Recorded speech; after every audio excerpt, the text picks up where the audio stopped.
தேவனை அசைக்கும் ஜெபம். Praise the Lord.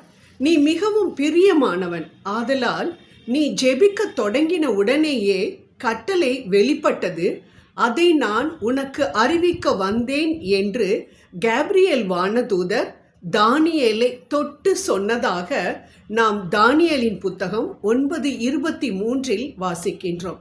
என்ன அருமையான வார்த்தைகள்!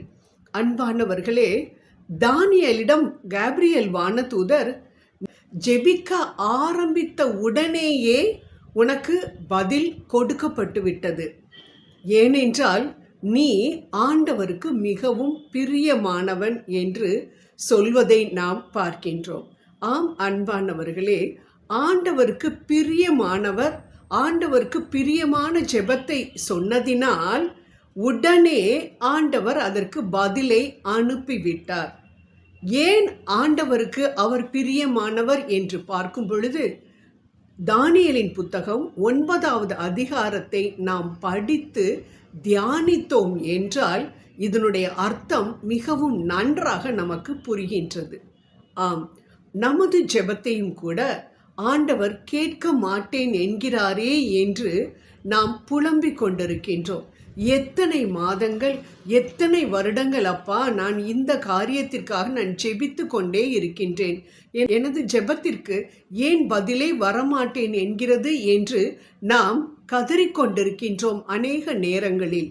ஆனால் தானியேல் ஜெபிக்க ஆரம்பித்த உடனேயே அவருக்கு ஆண்டவர் பதிலை கொடுத்து விட்டார். அப்படி என்றால் தானியேலின் ஜெபத்தில் ஒரு விசேஷித்த குணம் இருக்கின்றது என்று தானே அர்த்தம்.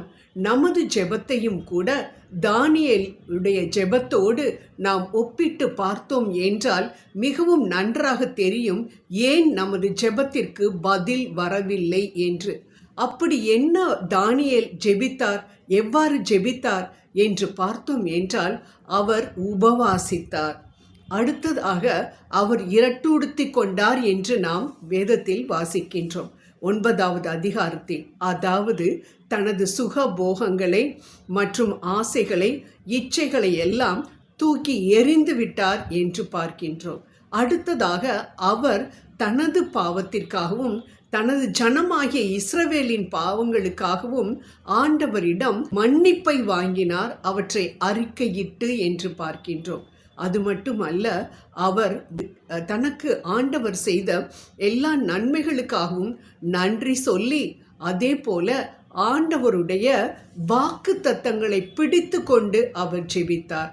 அனைத்திற்கும் மேலாக அவர் செய்த காரியம் ஆண்டவருடைய இரக்கத்தை அவர் கேட்டார், வேண்டினார். வேறு எதையும் அவர் கேட்கல.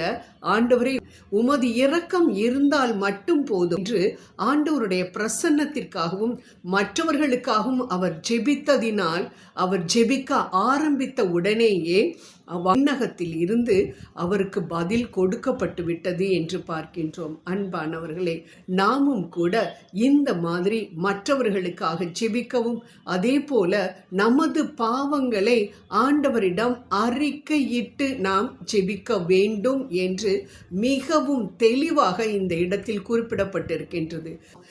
ஆன்மீக காரியத்திற்காகவும் ஜெபிக்கின்றோம். ஆனால் நமது பலவீனங்களுக்காக ஜெபிக்கும் பொழுது பலவீனங்களை ஓவர் கம் பண்ணக்கூடிய பலன் நமக்கு கிடைக்காமல் இருக்கிறது. அப்படின்னா நம்மளுடைய ஜெபத்துக்கு பதில் வரலன்னு தானே அர்த்தம். ஸோ இந்த மாதிரி காரியங்கள் நம்மிடம் காணப்படும் பொழுது நாம் நம்மை நாமே ஆராய்ந்து பார்க்க வேண்டும் என்று இந்த தானியேலுடைய ஜெபத்திலிருந்து நாம் அறிந்து கொள்ளுகின்றோம். நான் தெரிந்தோ தெரியாமலோ நான் அநேக காரியங்களை உமது மனம் புண்படும்படியாக நான் பேசி கொண்டிருக்கின்றேன், தயவு செய்து அதை மன்னியும் என்று அந்த பாவங்களை எல்லாம் நாம் ஆண்டவரிடம் அறிக்கையிட்டு மன்னிப்பை வாங்கிவிட்டு, அப்பா, இது என்னுடைய ஜெபம், என்னுடைய ஆசையப்பா, இந்த ஆசைக்கு நீங்கள் உங்களுக்கு சித்தம் இருந்ததுன்னா இந்த ஆசையை நீங்கள் பூர்த்தி பண்ணுங்க.